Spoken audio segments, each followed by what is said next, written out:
दोस्तों इस वीडियो में डिस्कस करने वाले हैं हम लोग बजाज फिनांस के बारे में। बजाज फिनांस जो है आने वाले समय में क्या क्या टारगेट बन सकता है उसके बारे में थोड़ा डिटेल्स में बात करेंगे। तो वीडियो को जो है पूरा देख लीजिएगा। चैनल में नए हैं तो चैनल को सब्सक्राइब कर लीजिए, वीडियो को लाइक कीजिए और दूसरों तक शेयर कीजिए। बेल आइकन को ऑल पे सिलेक्ट कर लीजिएगा जिससे कि जानकारी आप लोग को साथ से साथ मिले। हम लोग बेल आइकन को ऑल पे सिलेक्ट कर लेंगे तो हम लोग कुछ भी अगर पोस्ट करते हैं तो वो लोग आप लोग को साथ से साथ नोटिफिकेशन मिल जाएगा। बजाज फाइनेंस में जो है आप लोग को 3 तरह के टाइम फ्रेम में अलग अलग टारगेट देंगे। जो अगर मान लीजिए शॉर्ट टर्म ट्रेडर है तो उसके लिए अलग टारगेट रहेगा, मिड टर्म के लिए जो है टारगेट अलग रहेगा, और जो लोग लॉन्ग टर्म इन्वेस्ट में करना चाहते हैं इसमें तो उसके लिए टारगेट अलग रहेगा।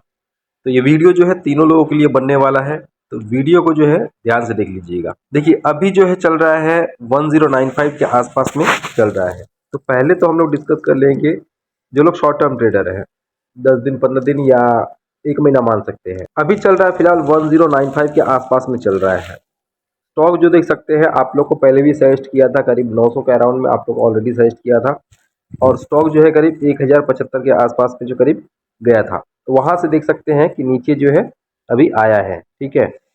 और यहाँ पे क्या हो रहा है, यहाँ पे एक स्टेबल हो रहा है क्योंकि यहाँ पे एक अच्छा सपोर्ट है, ठीक है। 1089 के पास में जो है एक अच्छा सपोर्ट है यहाँ पे, तो इसलिए जो है यहाँ से हो सकता है कि बाउंस बैक देने को मिल सकता है। 1089 को अगर ब्रेक नहीं करता है, इसके अगर नीचे 2 दिन की क्लोजिंग नहीं होता है तो स्टॉक जो है ऊपर साइड में एक अच्छा मूवमेंट दिखा सकता है। मेरे हिसाब से अगर 1089 को ब्रेक कर दे या 1088 को ब्रेक कर देता है तो मेरे हिसाब से बहुत ज़्यादा अगर नीचे आएगा तो 1070 तक आ सकता है, ठीक है।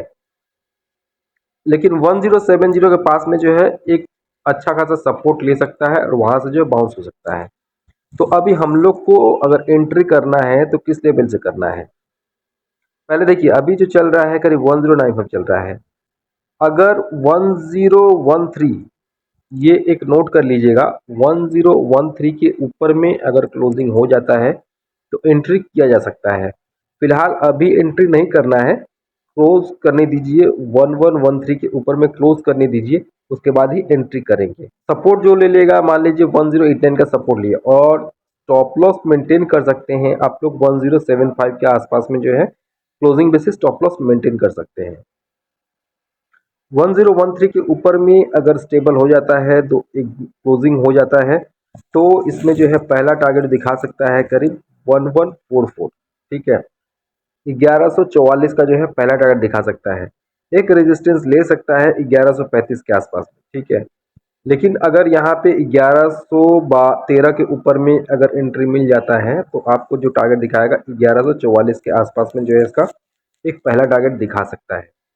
1144 के ऊपर में 2 दिन की क्लोजिंग चाहिए, ठीक है। टाइम टू टाइम जो है अपना स्टॉप लॉस को रिवाइज करते रहिएगा, क्योंकि मार्केट जो आप लोग देख ही सकते हैं कि अभी मार्केट में क्या चल रहा है। मूवमेंट बिल्कुल भी नहीं है, गैप अप हो रहा है और एक जगह सारा दिन मार्केट रहता है, गैप डाउन होता है एक जगह सारा दिन मार्केट होता है, मूवमेंट नहीं रहता है।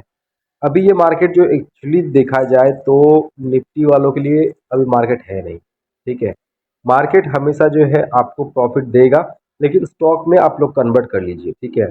जो लोग राइटर है, ऑप्शन राइट करते हैं तो उसके लिए बात अलग है, लेकिन आपके पास अगर छोटा कैपिटल है, कैपिटल अगर कम है, तो उस पैसे को जो है धीरे धीरे करके जो है स्टॉक्स में इन्वेस्ट करके जो है आप लोग ग्रो कीजिए। हो सकता है आने वाले समय में जो है इक्विटी कैश उसमें भी जो है शॉर्ट सेलिंग का ऑप्शन आ जाए। बात चल रहा है, अगर हो सकता है जैसे हम लोग फ्यूचर शॉर्ट करने के लिए फ्यूचर की जरूरत होता था, फ्यूचर बना ही था शॉर्ट करने के लिए, या ठीक है हेवी क्वांटिटी के लिए उसमें शॉर्ट कर सकते थे, कैश में शॉर्ट नहीं कर सकते। तो हो सकता है आने वाले समय में जो है कैश सेगमेंट में भी जो है आप लोग को शॉर्ट कर देखने को मिल जाएगा। तो अभी डबल प्रॉफिट इसलिए होने वाला है क्योंकि कैश में भी अगर एंट्री करते हैं आप लोग, कैश में इसलिए सजेशन रहता है, कैश में आपको एक तो सेफ्टी रहता है, ठीक है। जो आप लोग अगर बाई करके होल्ड कर लेंगे, सपोज नीचे भी आता है तो भी होल्ड, और कभी भी जो है इन्वेस्टमेंट जो है अगर मार्केट से पैसा बनाना है तो जितना आपके पास कैपिटल है उस कैपिटल के बेसिस पे ही इन्वेस्टमेंट कीजिए, ठीक है। तो मार्केट में टिके रहेंगे और पैसा भी आपको ग्रो होता रहेगा। तो पहला जो आपका यहाँ पे टारगेट दिखा सकता है 1144 का, 1144 के ऊपर में अगर 2 दिन की क्लोजिंग हो जाता है तो लगभग आपका जो है सेकंड टारगेट जो दिखाएगा 1190 का जो है सेकंड टारगेट दिखाएगा। 1190 के ऊपर में 2 दिन की क्लोजिंग चाहिए, अगर 2 दिन की क्लोजिंग हो जाता है तो 1225 हो सकता है, ठीक है। और 1225 के ऊपर में अगर 2 दिन की क्लोजिंग हो जाता है तो आपको जो है टारगेट दिखा सकता है 1295 का, ठीक है। 1295 के ऊपर में अगर क्लोजिंग हो जाए 2 दिन का तो इसका जो फाइनल टारगेट दिखा सकता है शॉर्ट टर्म ट्रेडर वालों के लिए 1350 का। तो 1350 जो है आपको टाइम फ्रेम अगर की बात करते हैं तो करीब मान लीजिए 2 से 4 महीने में जो है 1350 जो है आप लोग को दिखा सकता है। नॉर्मली ये देखिए अभी मार्केट में मूवमेंट नहीं है, नहीं तो टारगेट जो भी टारगेट देते हैं लगभग करीब 1.5 से 2 महीने के अंदर में जो है टारगेट हिट होता है, लेकिन अभी मूवमेंट नहीं है तो इसके लिए जो है आपको जो टारगेट दिया गया है 1350 का टारगेट दिया गया है। 1350 जो है एक स्ट्रॉन्ग रेजिस्टेंस पॉइंट है, यहाँ पे जो है यहाँ से एक प्रॉफिट बुकिंग भी देखने को मिल सकता है। तो इसलिए जो है 1350 जब आएगा तो वहाँ पे एक बार जो है प्रॉफिट को बुक भी करना है। ये हो गया 2 से 3 महीना अगर होल्ड करेंगे तो ये टारगेट आपको दिखा सकता है। यही अगर मान लीजिए आपका अगर 6 महीना या 1 साल का अगर थिंकिंग है तो आप लोग इसको जो होल्ड कर सकते हैं 1750 तक, क्योंकि देखिए 1350 एक ऐसा लेवल है इसके ऊपर में 1 वीक का ट्रेडिंग चाहिए। 1350 के ऊपर में 1350 के ऊपर में अगर 1 वीक का क्लोजिंग हो जाता है तो इसका डोर जो ओपन हो जाएगा 1750 तक का डोर ओपन हो जाएगा।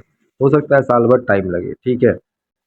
तो ये जो है कॉल ये बजाज फिनांस इन्वेस्टमेंट पर्पज से ही है, ठीक है। और जो लोग जिसका नज़रिया मान लेते हैं कि अगर मान लीजिए 5 साल 6 साल का है तो वो लोग बाई करके हर डिप में जो है बाई कीजिए। आने वाले समय में जो है ये स्टॉक जो है आपको 8000 तक जो है पॉसिबल हो सकता है। फिलहाल जो चल रहा है 1100 के आसपास में चल रहा है और ऑलरेडी जो है आप लोग को सेट किया था 900 के आसपास में सेट किया था, ठीक है। तो अगर मान लीजिए 5-6 साल अगर होल्ड करते हैं तो 8000 भी दिखा सकता है। इनिशियल में जो टारगेट बन रहा है एक 1350 का, अगर यहाँ से अगर सिंगल टारगेट की बात करते हैं तो 1350 मान लेते हैं। इसमें टाइम लग सकता है 2 से 3 महीने टाइम लग सकता है। दूसरा है 1750 का, ठीक है।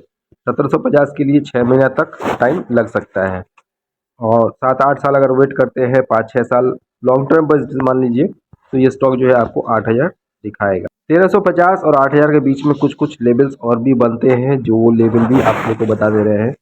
1350 के ऊपर में जो 1350 उसके बाद में 1750 फिर 2350, ये सब जो भी लेवल दे रहे हैं ये सब स्ट्रॉन्ग रेजिस्टेंस पॉइंट है, ठीक है। उसके बाद में 2750, 2750 के बाद में हो गया आपका 3375, 3900, ये सब जो है पॉइंट है। तो वैसे जो है चैनल को फॉलो कर लीजिए, टाइम टू टाइम जो है इसका अपडेट देते रहेंगे। किस स्टॉक के ऊपर में आपको वीडियो चाहिए वो भी कमेंट कर दीजिएगा, तो उस स्टॉक के बारे में हम लोग जो है वीडियो बना देंगे। मिलते हैं अगली वीडियो में, धन्यवाद।